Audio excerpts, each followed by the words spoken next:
G'day, welcome back. So in the last video we looked at how to create a plastic filament spool which was able to be driven via parameters. So we have, I'll just drag it into the screen, parameters that define things like the overall outer diameter, so we'll make it a 300 millimeters, and because I've driven this to only be, I think it's that dimension there, that one, 54, if I make that 70 it'll look a bit more spool shaped, and I can make the height 100, and I can dynamically change all of these things. So I'll just reset that to where it was. So the next step we're going to do is create the drawers that fill in, and they'll be made dynamically to follow that dimension there as the outer and that dimension as the inner, and the overall height between those 2 points. And then we'll add a new variable that will do a count as to how many will fit around it. So let's jump in. So for our next step, we're going to create the draw component. And to do that, I need to add a component. And this dialog here allows me to have a parent, which will be the spool. I need to have that as my parent because it has all the variables in it. My component will be internal, which means if I look in my list over here, it will not appear as a separate part. It will just be embedded in this spool. I can break it out later on if I want, but for the moment it will be internal. And it's not sheet metal, it's just a standard, and I will call this component draw. So we will select it. It's going to activate by default. So this is now a new drawing object that will have its own origins, sketches, everything like that.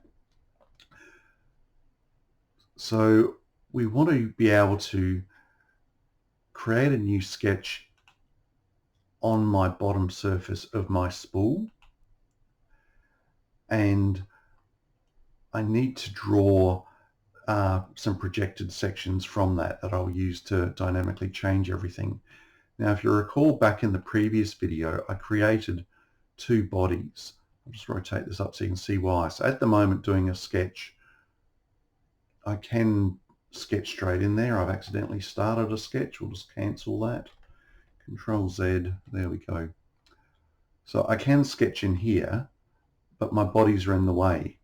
So I'm just going to turn body 2 off, which allows me to see clearly into my sketch environment. And I will do a projection. So I'm pressing P for project, or I could have gone into here, P for project.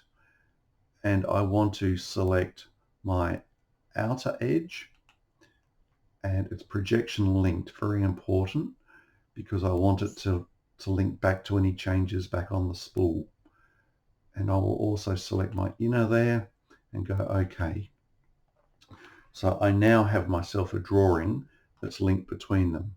I don't need the bodies at all anymore, so I can just hide them for the spool, and I'll clean that into top view. Alright, the next thing I want is to be able to divide my spool up into 3 sections to represent draws. So using the line tool, which is the L button, I can go from my center, so I want it to lock to the center, and I'm going to go past the outside at a 90 degree. Now the reason I'm going past, actually I won't specifically go past this time, I'm going to type a dimension in. So in that dimension I will type in spool outer diameter, I think is the one I want, plus, just overwrote that, spool outer diameter, because I'm moving it, I'm overwriting, so just cursor over plus, and I might put 20 millimeters on it just to make it a little bit longer.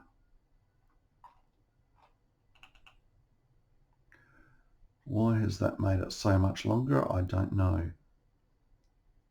Because diameter is across that full width, so I want to divide that by 2. That's better. Okay, so that line there, I would like that to be locked. So I'm going to constrain it to horizontal or vertical. So it's now constrained straight up and down. Not critical, but it'll just make things tidier as I go through. All right, next step. I want to create a pattern. So going into the Create Circular Pattern tool, I will select my line as my object and my center point. Whoops, center point. And it's coming up as quantity 3, which I want, but I also want this to be a driven variable. So I'll type in draw QTY, draw quantity equals 3, and that will create a variable for me. So if I go back into my variables or parameters, I've got a 3 here. So if I change that to a 5, you'll see it equally divides it up into 5. So I'll just go back to 3 and OK. So the next part, I want to extrude just one of these sections, which will be what we work with from all further parts. So I will press E for extrude. You can either do this while you're still in a sketch or after from the solid menu, but pressing E will allow me to go in and extrude this, so you see it's changed straight to the solid menu.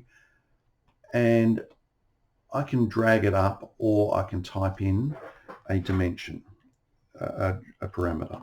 So if I say spool and I want it as the height, now the height, that's wall height, sorry. Let's just delete that. Spool width is the one. So that's brought that up, but that is to the outer width of the walls. So I want to take away spool, if I could spell, wall height times 2. Okay, now good practice I find is to add brackets just to make it 100% that my multiply is associated with that. And I now have the thickness of the walls reduced off of the overall height. So if I turn my spool body back on, this is now inside of my spool. Now I may want a small clearance so it doesn't have a really tight fit. So if I go back into the extrude, I'm actually going to take another 1 millimeter off that, -1. And you'll see that has just made it that I now have a little bit of clearance so that when I slide in and out, it doesn't quite interfere with the top surface. And my plan is to put a little dimple on one corner that'll act as a locking dimple. All right, so we now have a solid block, but we don't want this to be solid. We want it to be a hollow. So to define this more easily visually, I'm going to go in and change its appearance. And I've got some things I've previously added here. So ABS white, I'll just duplicate it and change its color to, let's go with a lightish blue. Done. And I will apply that color to the whole object. So it's now a blue object, a little bit easier to define against the yellow background. If I was to go back up and select spool as my active object, you can now see it's not sort of faded, whereas if I go in and just click on here and activate this, it brings up my primary object as a solid, but everything else as a semi-transparent. Now I want to confirm before I move forward that my parameters are changing, so I'll go into the parameter menu and quantity of draw I'll change to foot 5, enter, and you can see it has in fact updated itself to that. If I was to change this to 300, It has followed the shape. I'll change the inner to 100, and so it is dynamically changing as we want as a separate component that I'll be able to 3D print. All right, so let me just go back to where I was. I think that's it, and I'm going to hide the bodies so that I'm just looking at this one object. Activate it. All right, so next thing I want to do is create some of the inner profile shapes. Now this needs to be a hollow. I could just use the shell, but I am going to create some curves in here, some mounting holes. So I won't use shell. I will create a pattern and extrude it down.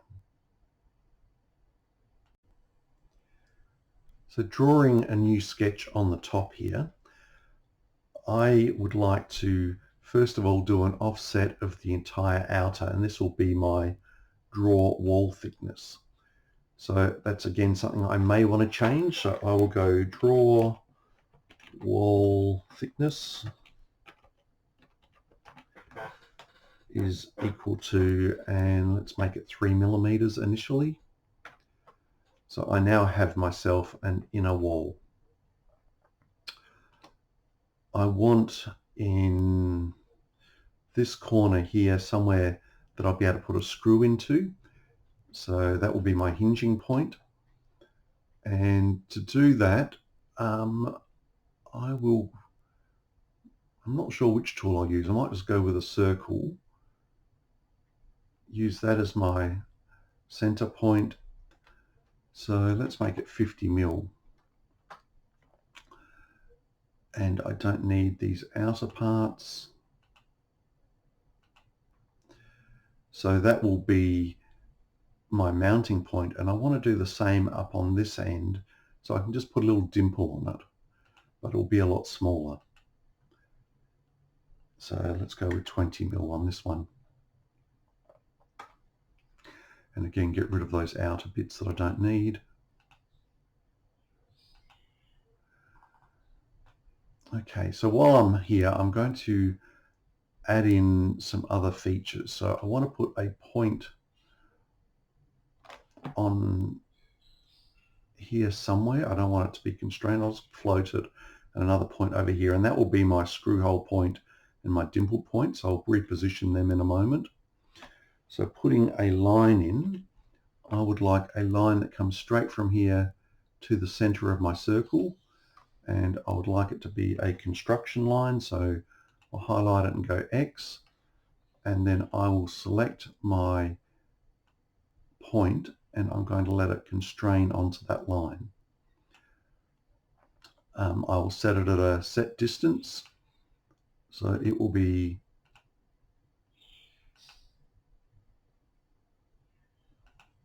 25 mil, or I could make it a little bit more dynamic, 50 divided by 2, and because that was the diameter, I want it to be divided by 4, so it's the radius. So that will always be exact center of this point here. And we'll do the same over on the other side. So I'll go line, I'll hit X first this time, so it's construction, take it to the middle point where the triangle is, and move this in so it latches on. Now I just realized as I did that I could have just gone for center point on the other, which this one did. It doesn't really matter, but let's just do that, save us an extra part there. So if I move this, it'll go to lock on that center point there, and it's now locked in. All right, so that's my basic shape where I'm going to cut this down to the bottom. So again, I can go E for extrude, select the inner. Now I want the inner to be the height less the wall thickness. So I didn't previously create a specific variable for the height. I just did a calculation. So I will try to remember that calculation. It was not getting the dimensions there. I'll type it up in here instead. Can I size that? Yes, I can. Can't quite catch the handle. There we go. So spool width, take bracket,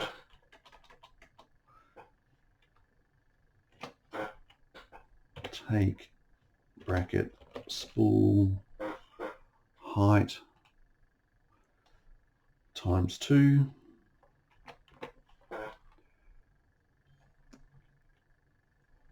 And take another millimeter. Take 1. Now, memory right, so that has got me exactly the same height, but instead of taking just 1, I also want to take off my wall thickness. So draw wall thickness. So that is now a 3 mil edge. All right, so a bit messy. Creating a variable would be a nicer way of doing that, but it works.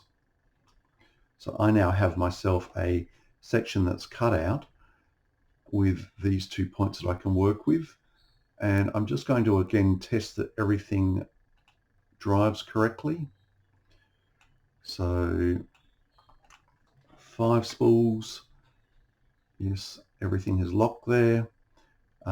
It's instead of a 54, it's 60, and things have moved incorrectly.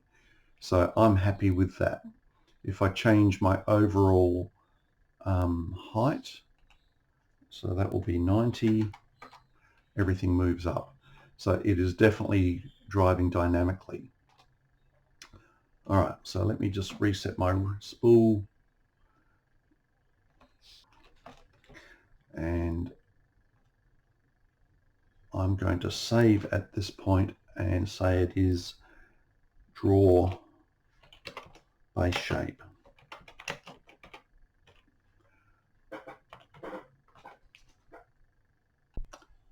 Now we're going to put in the hole for mounting it and then follow on by the little dimple over here. So because I had previously on this layer, on this drawing, created a point here and a point here, I can use them. So in my hole tool, I'm going to select it on there. Obviously that's way too big.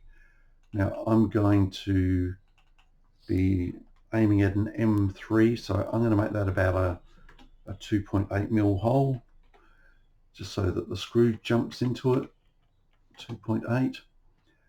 And the depth, I could go through all, but I will go through all, so then I've got the option of drilling right to the bottom. So distance is to the bottom edge. There we go. All right, go okay on that. I don't need to put any counter bores or countersinks or anything on the top. And that should have me a hole through there, which it does. Now for this side, I want to use the sphere tool, but I'm not sure why with this tool, but it doesn't allow me to pick up the feature and lock onto it. So I will first reproject this to a new drawing. So escape out of that, new drawing on that top surface, and I'm just going to project this, P, okay, and try and do the sphere tool now. And now it is letting me draw onto it, I think. There we go. Diameter, I don't really care. 4 mil is probably a bit large. Let's go 3 mil. And I want it to be joined onto the main body. Okay, so I now have my dimple there. So again, I'm going to do a test that everything is dynamically changing. So modify parameters and go up to 5, and things have dynamically moved as I expected. If I change the overall width 90, everything moves up. So everything's working as we would like. So all I need to do now is the nice finishing touches, which will involve some fillets on the inside and the outside. So using my fillet tool, I'll select all of the inner edges.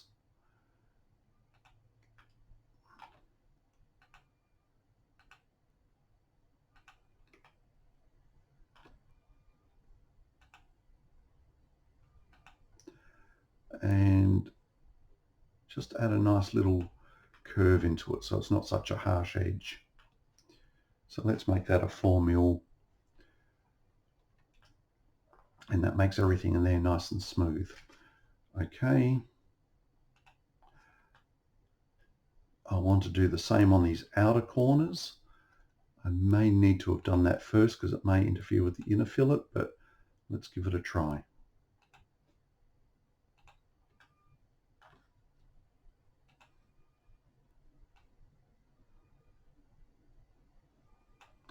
Yeah, it's interfering. All right, let's reverse that. So I'm going to move my timeline back and do those outers first. One. Actually, I'm going to do them as a separate because I don't want them very sharp. I may not even do them at all, actually. 2. So I just want a nice clean little fillet there.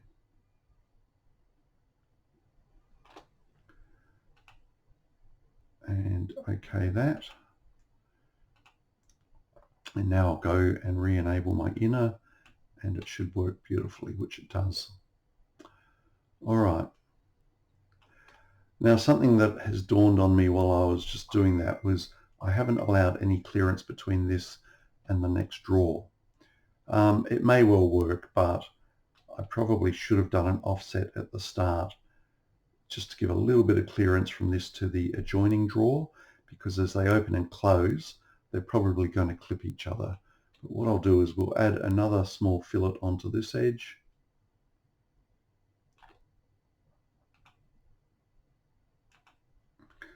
And I don't know, just a couple of mil. So let's go for 3mm.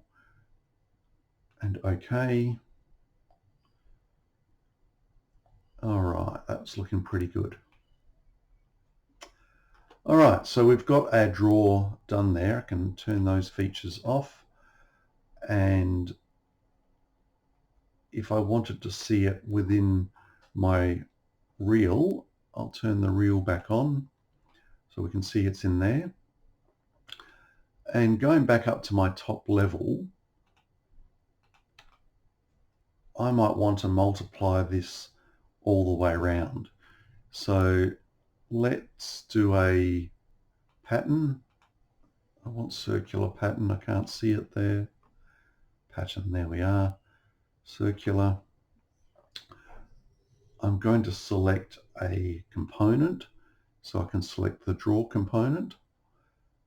My axis shall be, it can be anything that's on the round edge, and we'll make quantity the same as draw quantity. Okay, so we now have it patterned all the way around. So as I mentioned just now, I probably should have a small clearance between these two parts, and I can probably go back through my drawing and adjust that. I'll do that offline. Just go in and again play with our parameters. So at the moment I'm a 5, let's go up to a 6.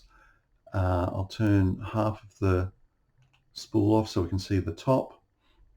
If I change outer to inner to 260, you'll see everything shrinks in. And yeah, looking at it that way, you can see if I have a pivot point here, as I swing out, I am going to get some clashing on the side. So I definitely need a little bit of clearance between them. All right, so I just went through and quickly fixed a couple of things. I thought I'd throw it on the end of this video. So I did a little bit of a hack. So if I go back into my draw, first of all, I'll turn off this patterning. Go into the draw, and you'll see back here, I moved my timeline back, and I went through and used the push-pull just to literally push the sides in. So a little bit of a cheat. I just put 0.5 of a mil off of both edges, and I'll just bring that back up. So that still left me with the 3 mil wall that I originally had. So I've got my 3 mil distance there. All right, and then if I go back up to this level, I went through and created a rigid connection between the draw. So get that one to edit. So I basically went in and did an as-built joint. So the positioning is where it is now. I'm not sure if that will follow through if I change my numbers, but this was more of a test. I selected the draw and the base as my components, and my snap point was the inner edge of this base, and it's revolute. So if I preview motion, it will spin it all the way around. Now, if you're on a personal use license, you won't be able to do this as easily, but I can go in here, just get off of that tool, and I can drag it. So if I zoom right in and get on the top angle, I should be able to see that I don't interfere quite. It's very, very tight. So 0.5 of a mil may not be quite enough. And as you change your dimensions of other things, particularly if the depth of this draw got deeper, I suspect I'll have some problems on that.